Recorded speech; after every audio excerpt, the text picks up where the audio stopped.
The stories contained in this podcast are the recollections of the guests we've invited onto the show. We are an outlet for people to share their truths, and we accept no legal responsibilities for the stories contained herein. I'm Kendra Sheets. And I'm Rich Gill.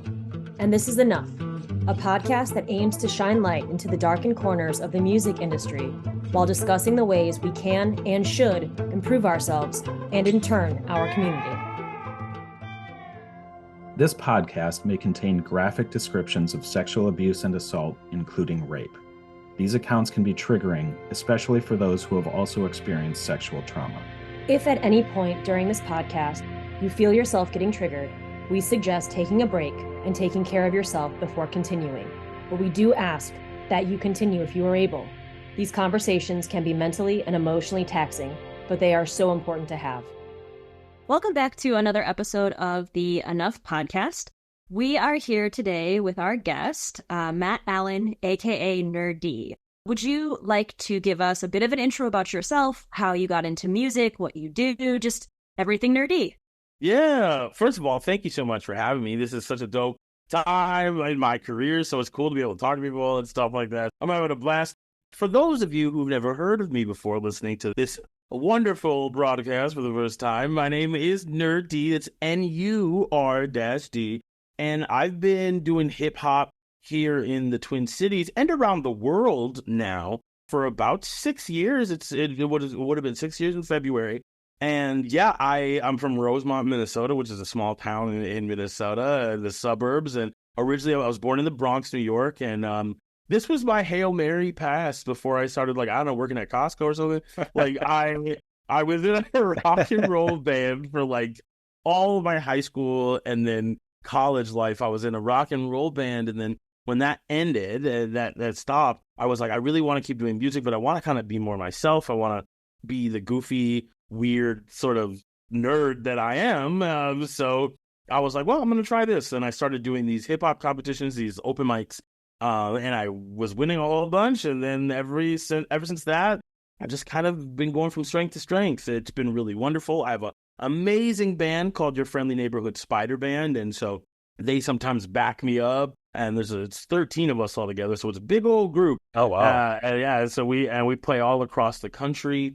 And I do this full time now. I've been doing it full time since 2019, with the exception of 2020. But 2020 doesn't count for anybody, I think. I feel like 2020 is like the gap year for quite a. That was the reset year. Yeah, but but during 2020, I spent a lot of time out on the streets of Minneapolis and St. Paul fighting for justice. I created a group called Justice Frontline Aid, and we were on the front lines for most of the uprising that was happening here in the Twin Cities. So I'm into the activist community. I've done TEDx talks. I've been at NAACP events. I've spoken at schools and colleges and a whole bunch of stuff. So it's been a wild ride since the Pallets at Modest Brewing just open micing it to where I'm at now. And just recently I played with the Grammy Award-winning Minnesota Orchestra for 2 nights. So that was really fun as well. So that's who I am. That's Nur-D in a nutshell.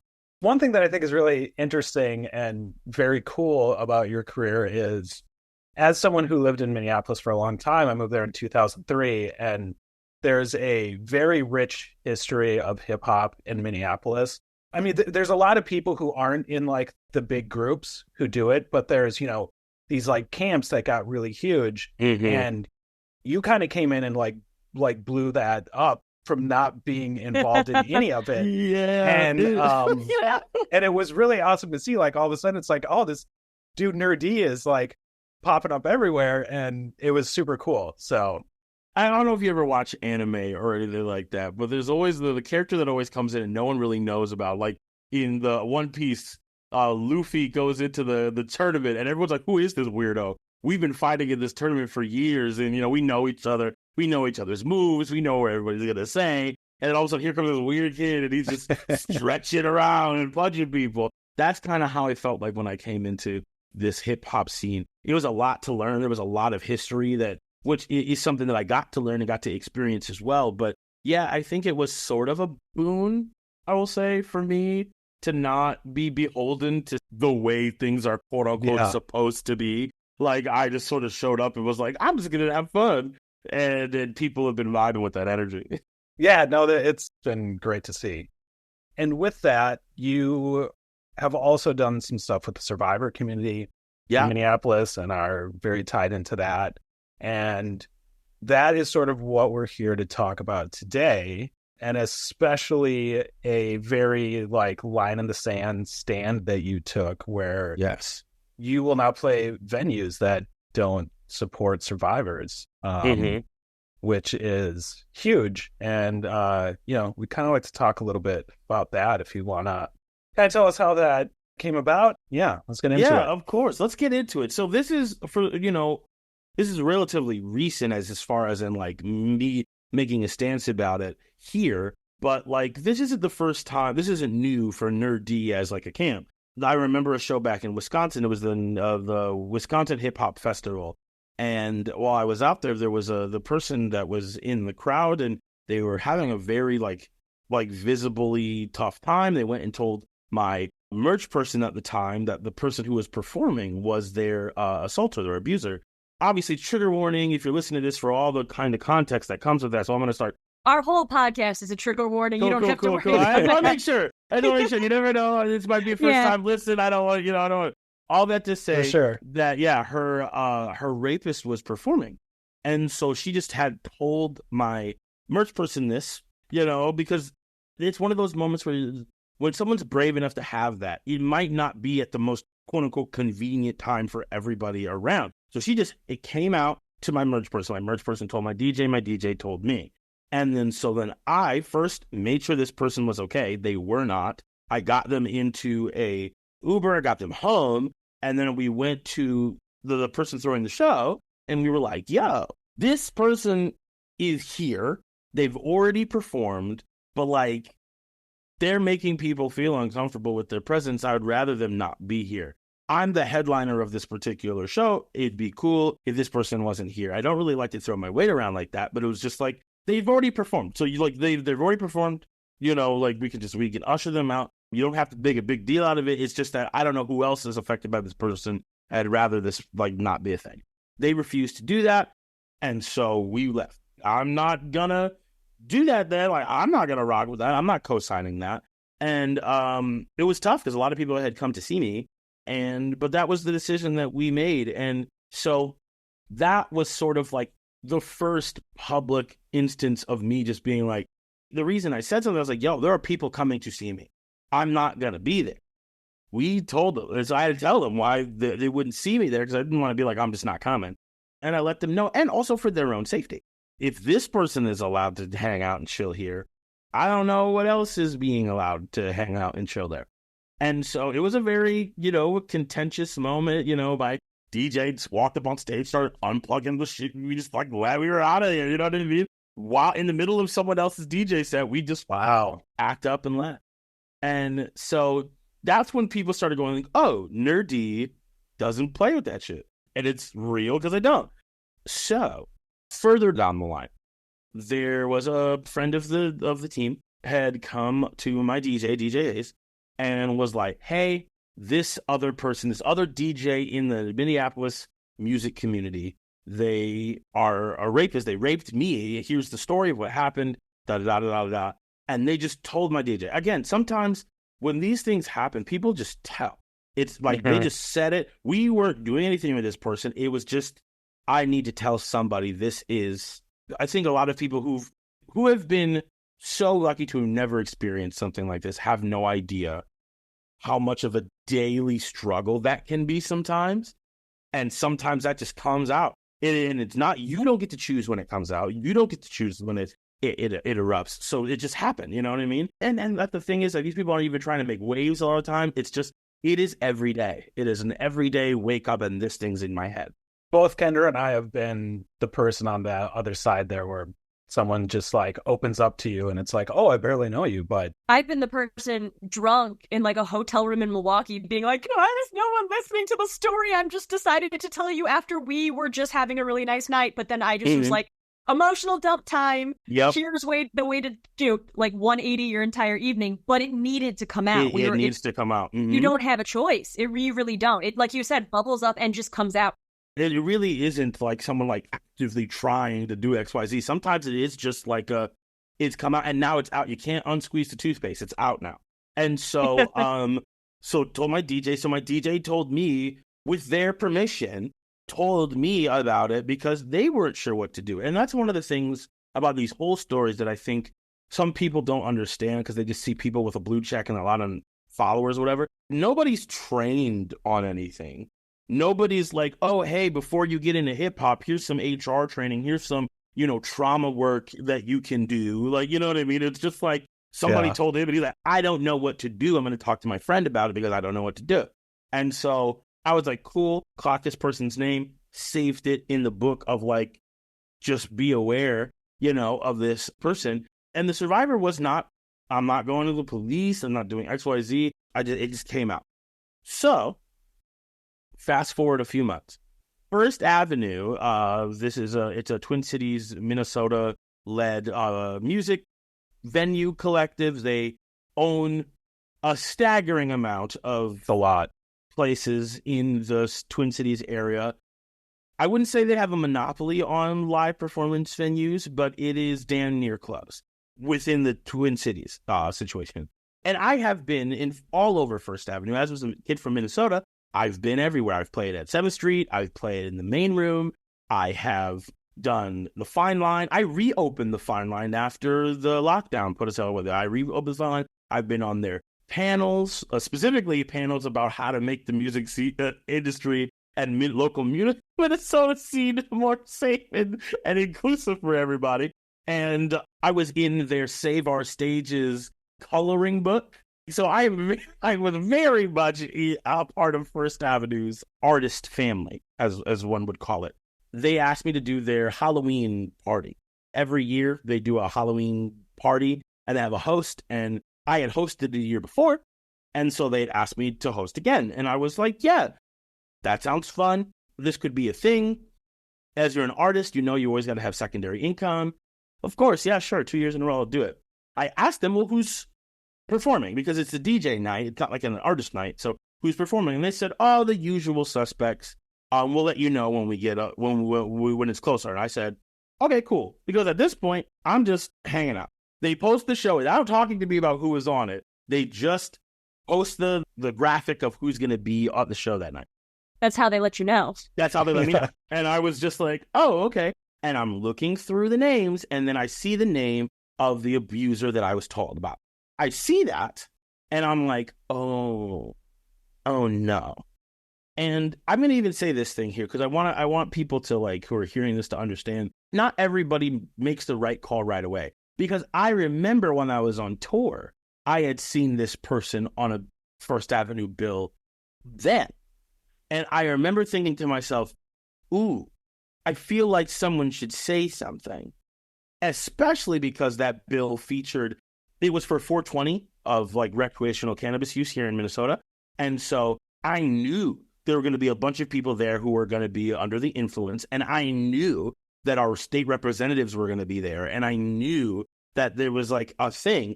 And I was like, this isn't really my story to tell. Like I didn't get really permission to like just go and do that. You know what I mean? I just was told, I was, allowed to told. So I felt really weird and I didn't say anything. And I felt really bad about not saying anything then.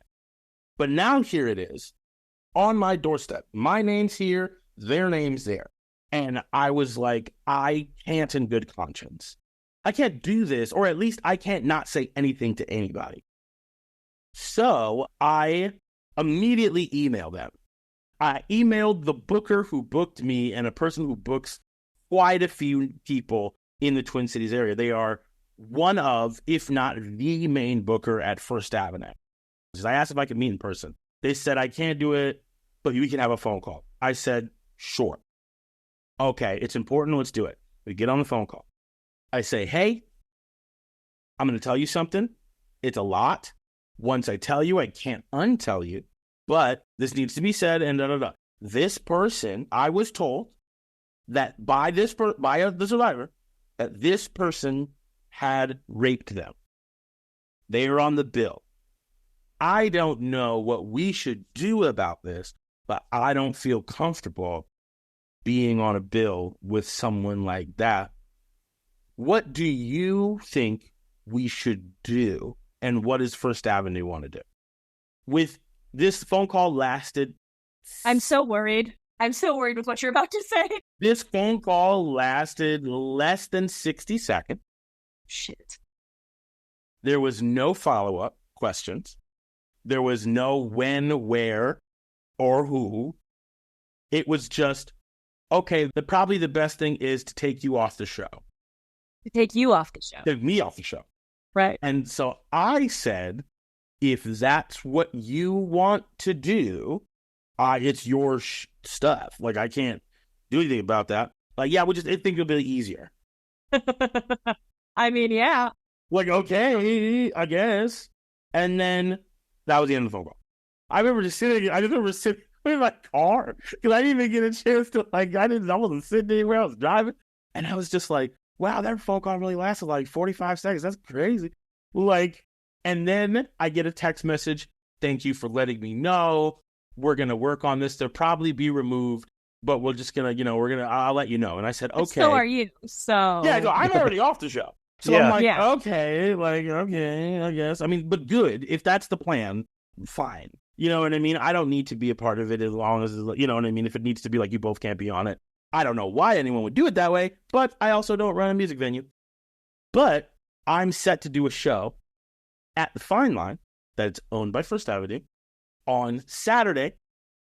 This conversation happens on Wednesday. So I was like, I'm feeling weird right now, but I'm like, I'm going to wait and hear about what comes of this. Thursday goes by, I don't hear anything. Friday comes by, I don't hear anything. The only thing that's changed on all of the thing is that my name is now no longer on the flyer. But everybody else's name is still on the flyer, including the abuser. So it was like, all right. Saturday comes around. I'm getting up to go to Fine Line, and I message this person on their personal line because I have it, because I've been a part of this group for so long. And I'm just like, hey, any information you can give me? And they were like, no. And I actually, you know what? I'm going to make sure I get it, because I have it. I had never got rid of it. I never get anything. I say, hey, it was September 9th at 3:52. That's my birthday. That's your birthday. I channeled your energy. I didn't even meet you. I channeled your energy. And I was just like, any information on this? The response was, no updates as of right now. I'll let you know when I hear more. This is 2-3 days since this thing. Since you brought it up. And I said, could you give me an understanding of what exactly is being done at the moment? Who has been notified? And what is First Avenue's normal policy for this sort of thing? The response was, I don't have an update, but I'll check in with the team and let you know more when I do. And so then I said, and as far as First Avenue's normal policy for this sort of thing, ? The response was, I don't have anything to share right now, but I'll check in next week. And so I just said, heard. On that show, I made sure to say something from the stage about how people were allowing people into spaces and not being truthful, and taking your hard-earned money as a viewer and a listener and as a concert goer and giving it to people who will turn around and assault you. So just be aware. I didn't use anybody's names. I didn't even say who was doing it. But I knew that from the stage they'd know what I was talking about, because I was talking to you about it.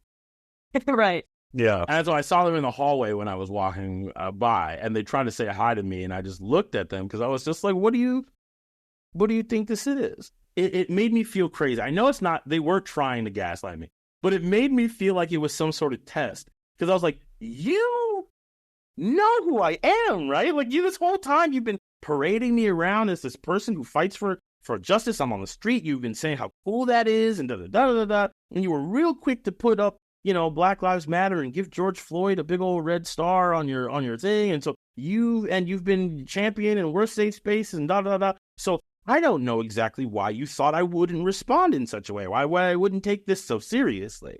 It was very confusing to me. So I thought, I was like, am I crazy? Like, am I doing too much? Because it feels like this would be the normal response. Any koozies.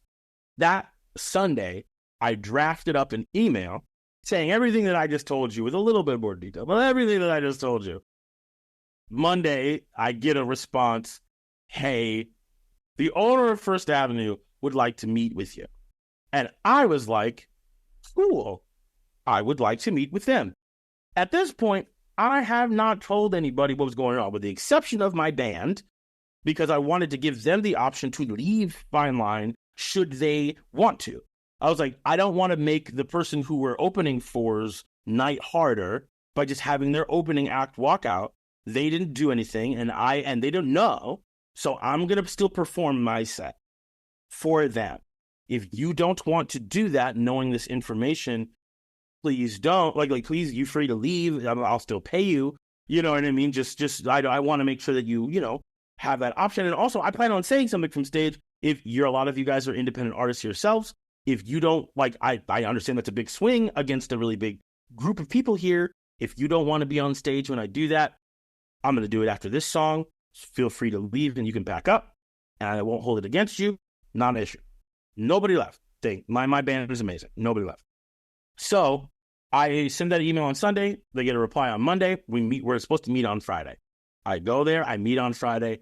And while I won't share the super big details of the meeting, because I think it's important for people to be able to have one-on-one conversations, and for sure. If they think that people can't absolutely say something in private, then it's kind of But what I will say is that I left it very disappointed.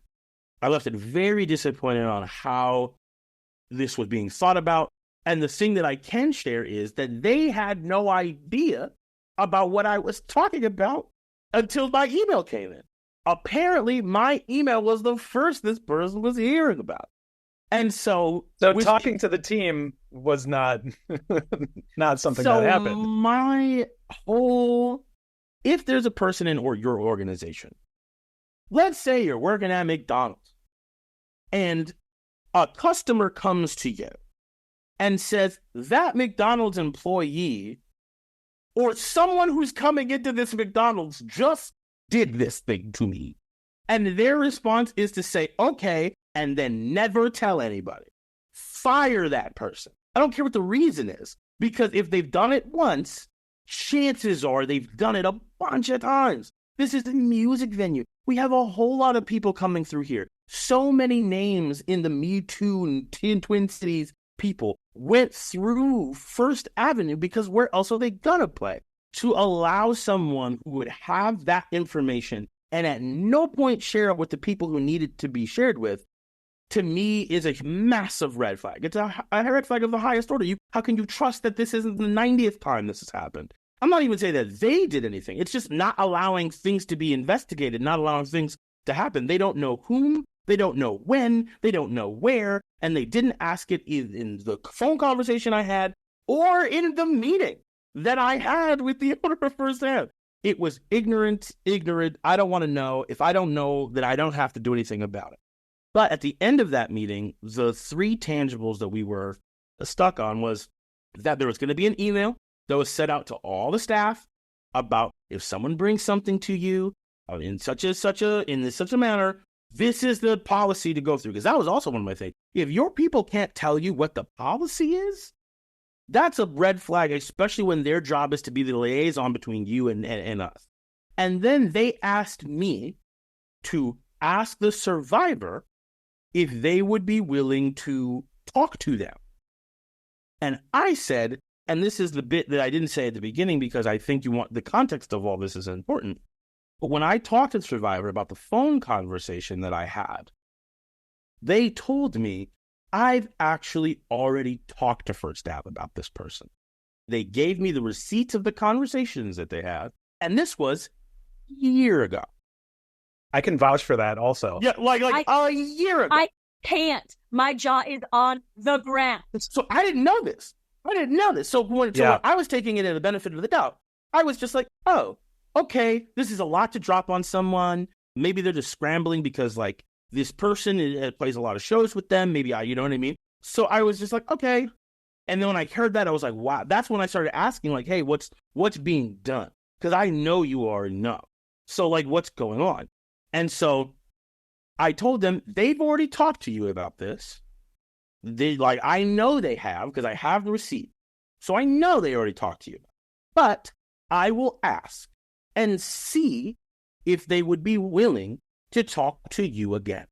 I am a hip hop artist. I am not a trauma liaison. I am not a social worker. I am not a detective agency. I'm not none of that stuff. I'm just a dude who heard someone in my community had been hurt, and I just wanted to do right by them. And I assumed that this place that has touted themselves as a member of our community, a safe place for people, and all of those things would have the same values as I did. And because they had the power to do something about it, I just assumed that they would. I talked to the survivor. They were very hesitant to do this again because, as any one of you know who's been in a situation either around or by this, these things are draining. Shoot, Kendra, you know this. I don't have to tell you this. I'm preaching to the choir. Women just trying to be believed in anything is exhausting. It's exhausting. And so she's like, I like, this is a lot. I didn't even need you to do what you did. I thank you so much. And da da da da da. I understand. I just, it's a lot. And I was like, hey, they said they want to talk to you. Like, I'll come.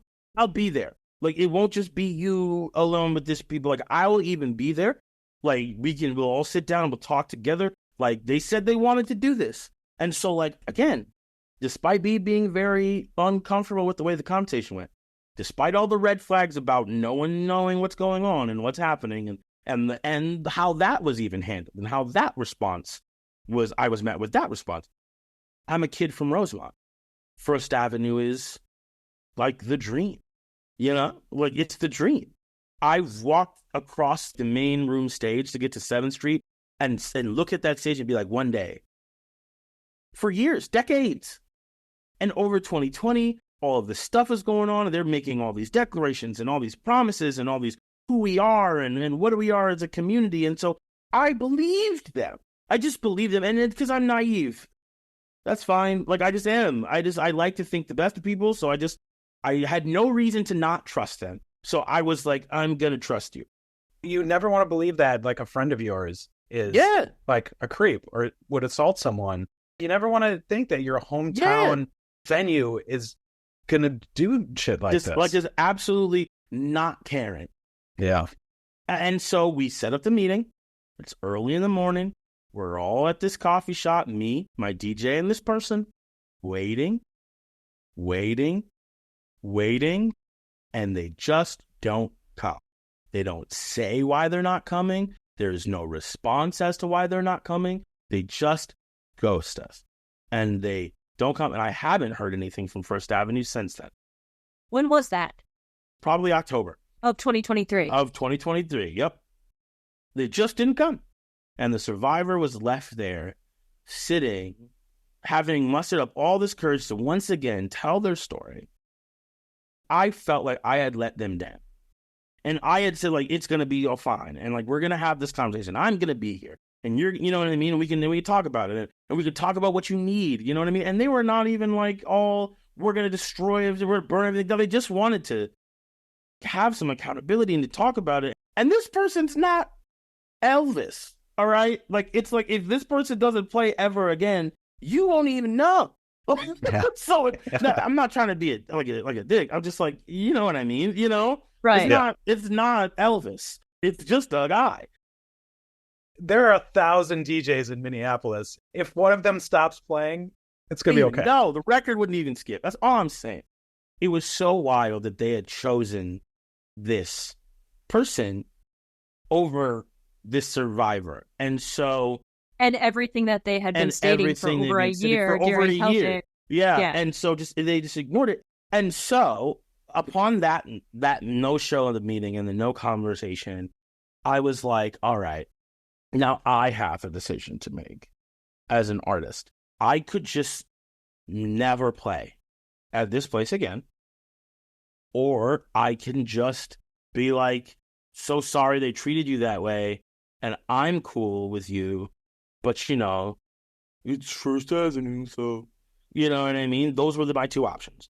And honestly, the latter just did not seem like something I'd be able to sleep with. You know what I mean? Like that it seemed so wrong to do.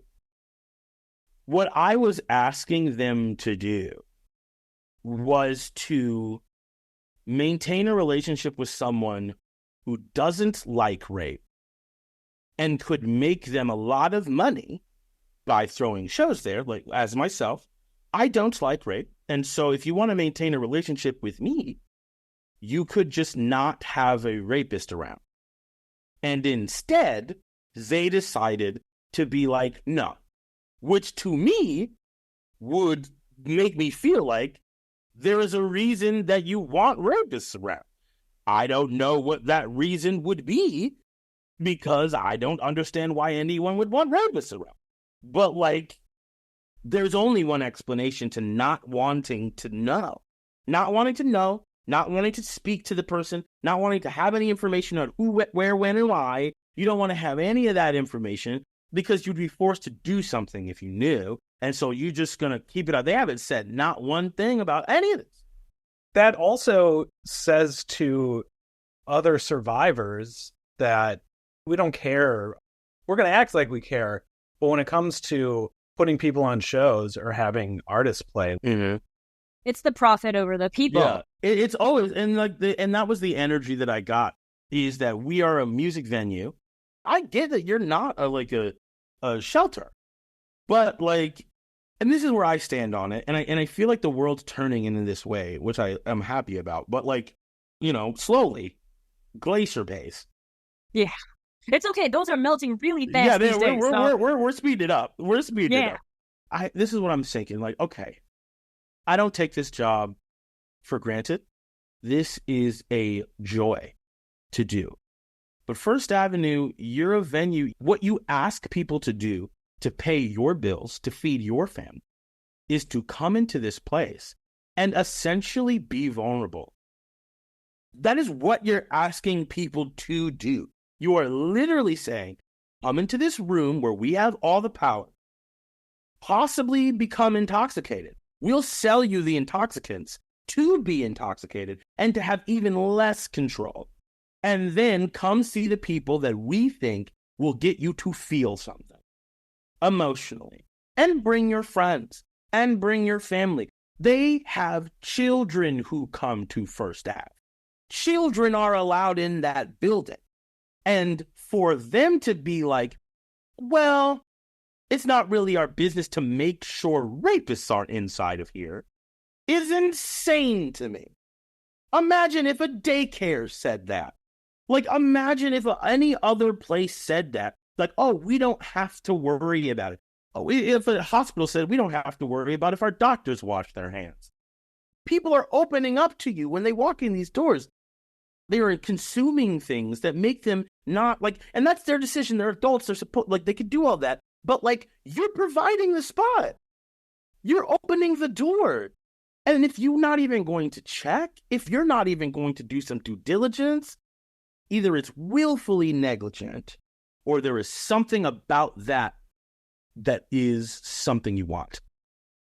At any other job that you have, there's rules you got to follow and regulations and training and safety stuff and health regulations. Why does music not follow any of that? It's like it's the Wild West when it comes to. It is. It's so wild, and we've seen that in so many other communities. I've been big in the TTRPG community, like tabletop role playing games, and we're seeing time and time again. All of a sudden, this person's coming out, and all this stuff happening. And it's because anything that has creatives and people who are on the fringes of society, there is this desire to keep it like dirty, because it's easier for people to prey when you can't see what's going on. It's easy for people to hunt. So when I made my statement and I said to everybody, hey, like, I'm not performing at these places anymore, I didn't even tell people to not go. I was just saying that, like, hey, every time that I go someplace, I want to at least be under the impression that these people would shut it down if they thought that someone could be attacked. Like, I want to be under the impression that that is the general vibe. If I get the sense that that's going to be an issue, then I'll ask the question. But for most places, I just kind of assume that, you know, rape is bad. And you would also think that. So because I can't be confident in that over here, then I will not be performing here or any place that's owned under this umbrella, which sucks because I know the staff are just working people. It's not always their call. You're going 9 to 5 like everybody else. But like, as a musician, it comes to time to ask yourself, what do you stand for? If the venues, the labels, any of these places that would or could have an HR type department aren't going to do anything, and you as an artist actually care about your fans, I mean, there's got to be some sort of responsibility on the artist side. Something. To want to keep the people who are paying for them to continue to make their art as safe as possible. Otherwise, you're no better than the venues, the labels, and anyone else who just doesn't give a shit. Thank you. And that's what I felt. And that's why I thought my response wasn't all that controversial, because I believe in the stuff that I'm talking about. And so You're if like, I didn't... hey, I don't appreciate when people get hurt at my shows. And they're like, la, la, la, la, la, fuck off. Yeah, literally. Like, yeah, so I'm just like, okay, well, I guess I won't play with you anymore. I get that everybody has to make their own thing. When First Avenue booked Dave Chappelle at that time, I was about to put on my very first main room show at First Avenue. I am so blessed. I'm so lucky to have an amazing group of trans fans and friends and family. So when I saw that, I was like, dang, you have now made me like a part of this by proxy because I have my show here. And now people are boycotting it. And now I'm sitting here going like, dang, what do I do? So I made the decision. I said, yo, every dime I make off of this show, I'm donating to Reclaim, who is an organization that helps trans youth with mental health services here in the Twin Cities. Like, I'm not taking any money from the show. It's too late for me to show down at this point. I remember the cold shoulder that I got when I was in the building of First Avenue on my main room show. I remember, like, every time that you perform at the main room, they get you a donut with a star with your name on it. And I did not get a donut with my name on it on my main room show. I had received a donut at the Best New Band show in 2019, or early 2019, but I did not get one for my show. That's some shade. Yeah, and so like, little bits, little things here and there. But like, ultimately I was like, all right, what a weird hiccup, but we're just gonna, they canceled the thing and they moved he was moved to a different thing. So I kind of like, they learned their lesson. Cool. They realized they made a mistake, whatever. But what's really the problem is that you can't both have your cake and eat it too. You can't say that you're for the community, that you're for survivors, that you believe women, that you take these things seriously, that these people's safeties are important to you, and then act the way that you did. You can't. Knowing that this person may have physically assaulted or raped someone, and you're allowing them into your space, and there's text messages, and there's emails, and there's a few people that now have reached out to them, and if this person does this again and they knew it, they can be on the hook for something. That's what's crazy. It's a terrible business model. And I'm sitting there going like, if somebody robbed a bank and ran into your house, you would be like, get out of my house. You've done a crime. Like, you know what I mean? I don't care that you've brought money in here. Right. You've done a crime. Get out of my home. And then it's like if First Avenue was a bank and then hired the person who did the bank robbery to work at their bank, knowing that he might crime again. Yes, it's crazy. Other than, like F12, we don't like cops, whatever. What is the reason to not turn in someone who's robbed a bank and run into your house? It's such bad business that it doesn't make any sense. I can tell you, as someone who's had experiences at certain venues, if I had an experience and I went to talk to someone about it and they don't give a shit, I'm not coming back to your venue. How could you? Yeah. If I do, I'm not going to feel comfortable. I'm going to bring someone who's like next to me at all moments, and then my experience changes because you can't be vulnerable and really be involved because you're scared the whole time that something might happen. Staff doesn't give a fuck. And I think it's because they don't care once you bought your ticket. If you have to bring someone to protect you at their venue, that means they just sold 2 tickets. You know what I mean? Like, that's what it seems like. That's what it seems like to me. They won't care as long as we don't. As long as people are buying tickets to come see the people that we put on the marquee, those people can do anything to these people.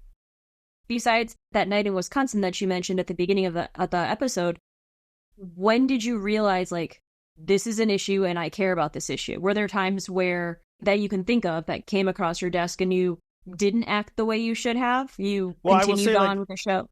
I'm a survivor. I don't talk about it often because it's just like, I just don't. But I am. So it's like, it matters to me.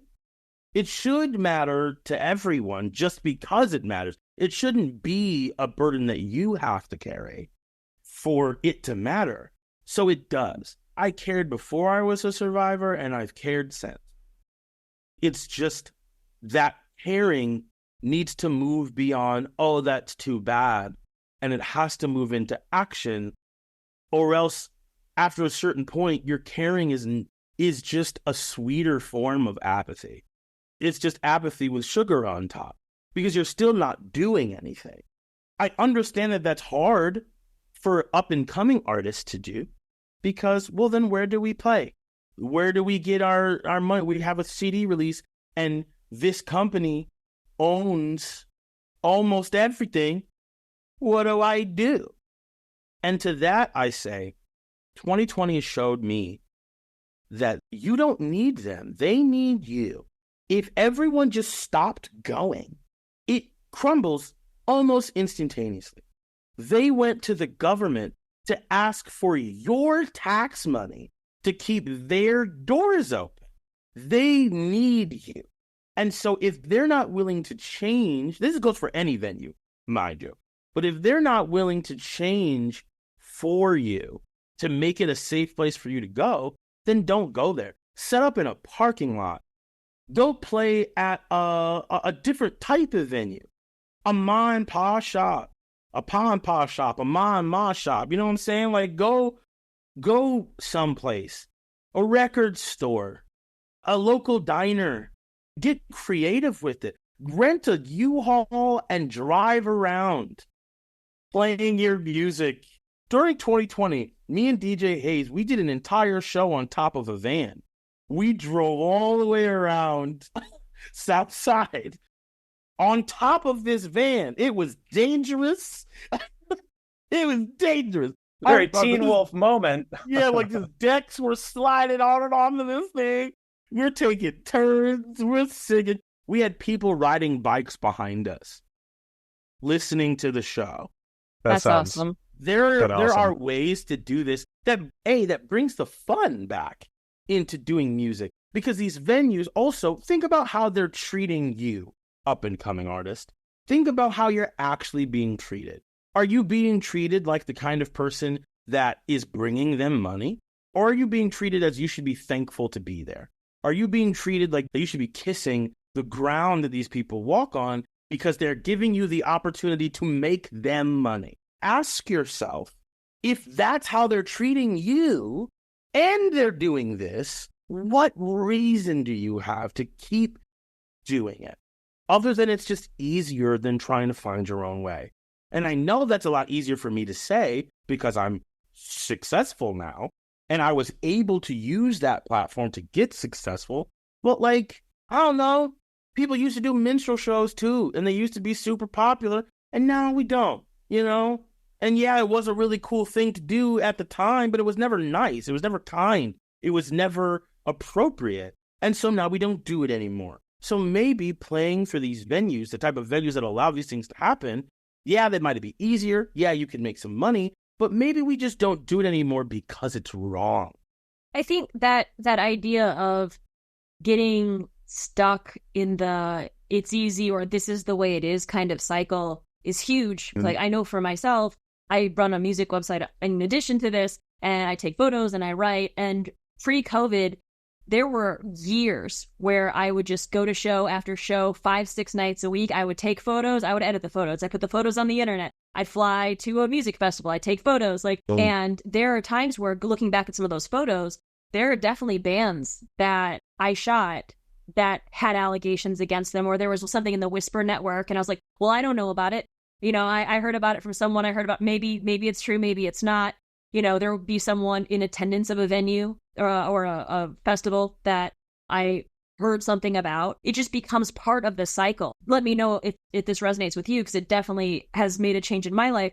When I realized that instead of just kind of going with the grain, then I took a hard stance, I felt more energized in doing what I ultimately had always thought was right. And it became so much easier to move through some of these spaces.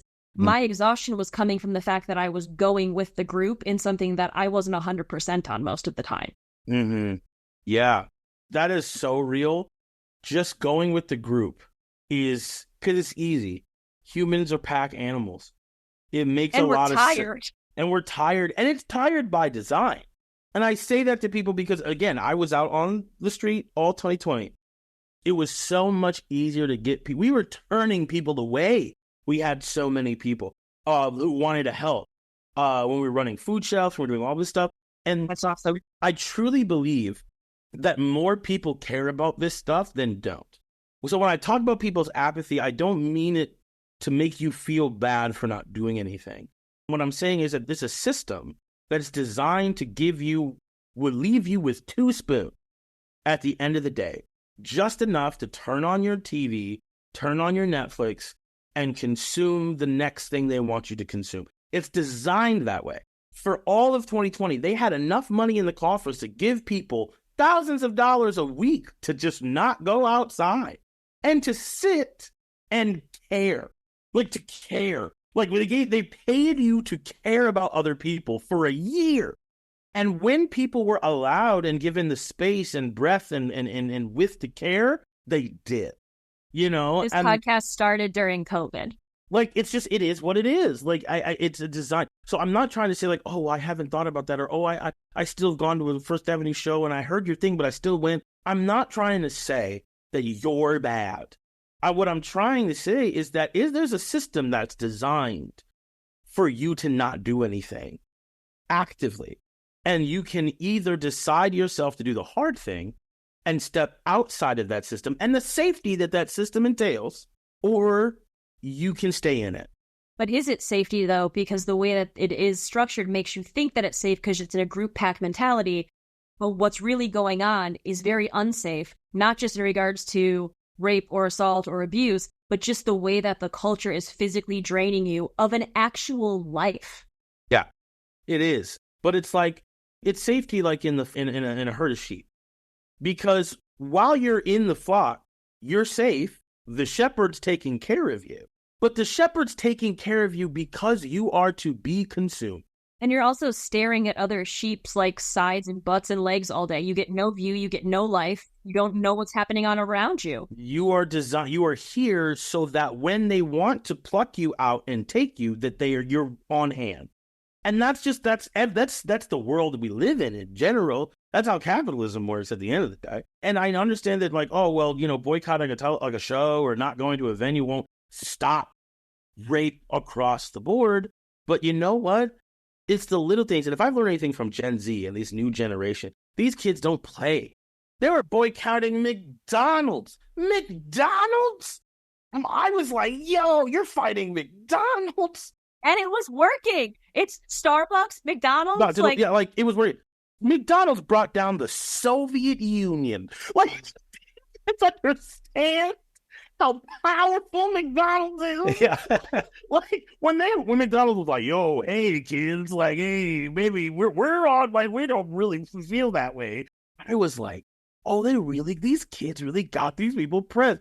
The USSR couldn't stand up to the Mickey D's. That's insane. So yeah. I have so much hope for this new generation. They're making their own venues on their phones. They're doing it. I know it's going to sound weird, but I look at organizations, these venues, these old guards who are protecting these people and these systems. And I'm just like, yo, this is just a bad business move. It's like being pro-colored water fountain sign manufacturers. You're not going to be in business much longer. Maybe take your stocks out of, segregated swimming pools now because they're not going to make a comeback. And so I'm just sitting. Instead, they're doubling down and they're like, we need like 17,000 orders. We'll be fine. Put it on credit. And it's because I think a lot of these people are chasing clout. They're chasing cool people. They don't want to be left out of these rooms where the cool people hang out. But yo, they raided Diddy's house the other day. The age of the celebrity harem is ending slowly, mind you, but every day. They got Bill Cosby. You think that they're not going to get First Avenue eventually? Like, you need to think about who you're allying yourself with. It's odd. I don't get it. I thought people were smarter than that. I thought people were more empathetic than that. I just thought people cared more. And that's on me. That's on me for just like believing. But, fool me once, shame on you. Fool me twice, shame on me. I'm not going to take that again. You've already showed me who you are. And, but my grandfather always used to say, if no one did it for you, you should do it for someone else. I think that's a huge foundation of the Black community and the Black experience, because the fact that I am sitting in my 3-bedroom place in Lakeville, you know what I mean, Minnesota, and my lovely wife, who happens to be white, we have chicken Alfredo we're eating, is because of the sacrifices that other people made when it wasn't easy to do so. The marches that they marched, the hoses that they got, the dogs were sicked on them. That's the foundation of the life that I live now. So for me to like step away from a few $1,000s, and I did step away from money. All right. I've been told by companies that I'm too woke to work with. How dare you have morals? Capitalism doesn't work on morals. It does not. It doesn't work on morals. It only works on morals if they're selling you it. That's why the black screens in 2020, that's why Call of Duty had a Black Lives Matter thing when you all booted up the game during 2020. It's because it was profitable. It was profitable. It made money to care in 2020 because that's what they were paying everybody to do, was sit at home and care about what happened to everybody else. All that to say, it's the moves you make when it's not easy that'll shift the future. Places like First Avenue, they're on the caboose of the train of progress. They will only go at the furthest end of that train. So until we push that train further down the line, they're not going to willingly move to get in front of anything. Why? I couldn't tell you. But like that's what they've shown me and what they've shown others by their actions. I'm not the only one who's not playing there anymore. It sucks. I understand that people feel some type of way about it. I understand that people have their favorites that come through. Maybe message them. Maybe they don't even know. I think an important distinction to make with all of this is this was a personal choice that you made. You weren't out trying to rally to boycott this venue. You put out this statement and that was it. You were just like, this is what I'm going to do. This is what I need to do so I can be okay with myself. And it was because because I'm an artist in this community and people keep asking me to play there.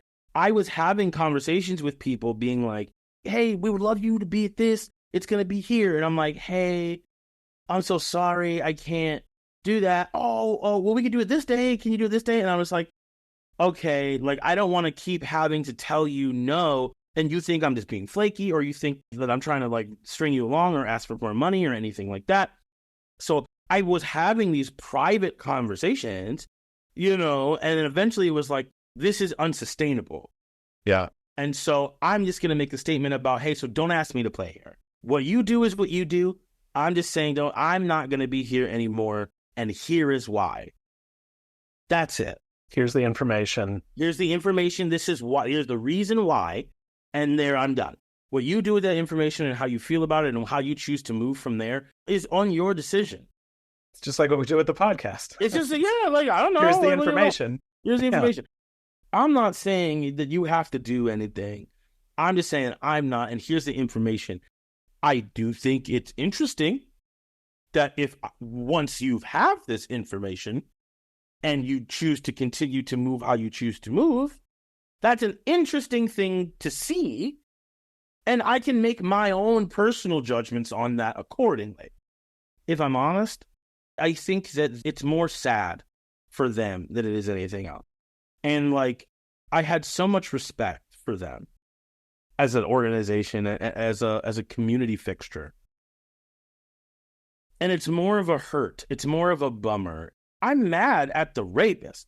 I'm disappointed and heartbroken at the decisions that they made. And which I think that are very two different distinct feelings. There might be some anger like wrapped into it, but that's not the primary emotion. It's just like, dang, this girl came. She was going to tell you. She came to talk to you. She or told you a year ago, but she came to tell you again, and you just didn't think that you should show. And that's crazy. Because you didn't see her face looking at every time the door opened, trying to muster up the energy to get ready for this thing and then have to do it over and over and over again. They didn't see that because they didn't show. You don't do that to somebody that you asked to be there. That's just not how communities are built stronger.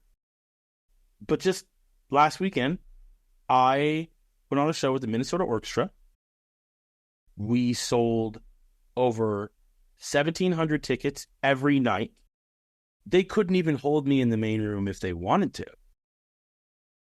That's the light at the end of the tunnel, is that this sort of stance, it might seem like it's an impossible, insurmountable thing and you'll never come out of it the other side, and like your career will be ruined and da-da-da-da-da-da.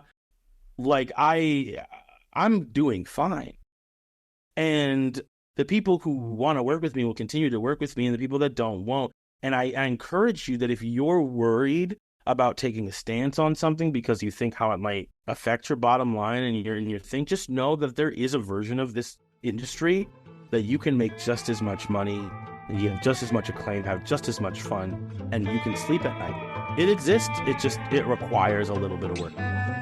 Enough is a podcast centering on surviving abuse, harassment, and assault in the music scene. To help get the word out, please like and subscribe and share with your friends. If you have been on the receiving end of harm from someone, be it artist, venue owner, booking agent, audience member, or someone else, and would like to share your story on a future episode, please reach out to us at thisisenoughpodcast@gmail.com. All correspondences are kept confidential.